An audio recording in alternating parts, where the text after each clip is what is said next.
Then we take it and we boil it according to the number tag. We boil it in order, so you still have the same tag with the same bowl.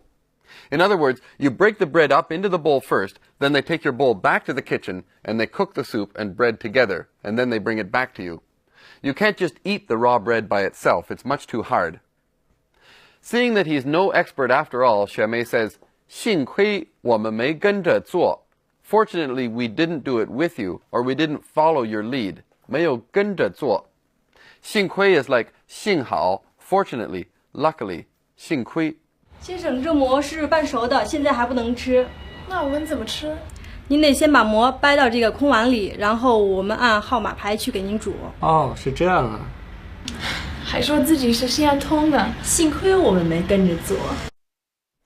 Let's pause now and talk a little bit more about Xian. Some say that there are two things that you absolutely must do when you visit Xian. First is to visit the terracotta warriors, and the second is to taste 羊肉泡馍. This is a type of mutton stew. Now, when you order this dish, you'll be first served 1 or 2 pieces of a hard, flat bread. Don't try to eat this directly. You might not even be able to bite into it if you try.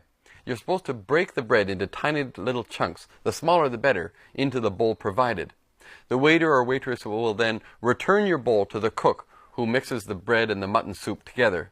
This steaming hot meal is then returned to you with condiments like pickled garlic, coriander, and chili sauce. You can mix these into the stew as you like. Food in Xian is quite different from the rest of China, especially compared with more easterly regions. Here, at what many people consider the start of the Silk Road, you see a delicious combination of Chinese cooking with Muslim and other traditions. Lamb, for example, is a commonly consumed meat in this part of China.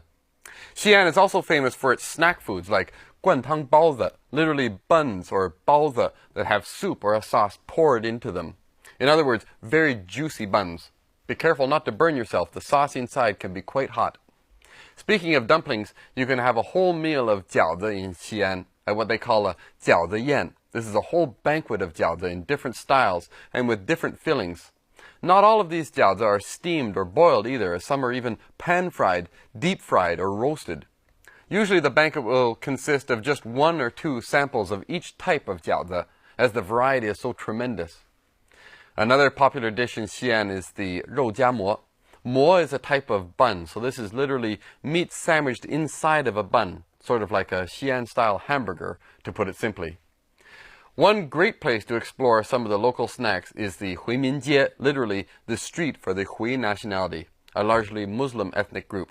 This is located near the 大清真寺, the Grand Mosque, which is one of the largest mosques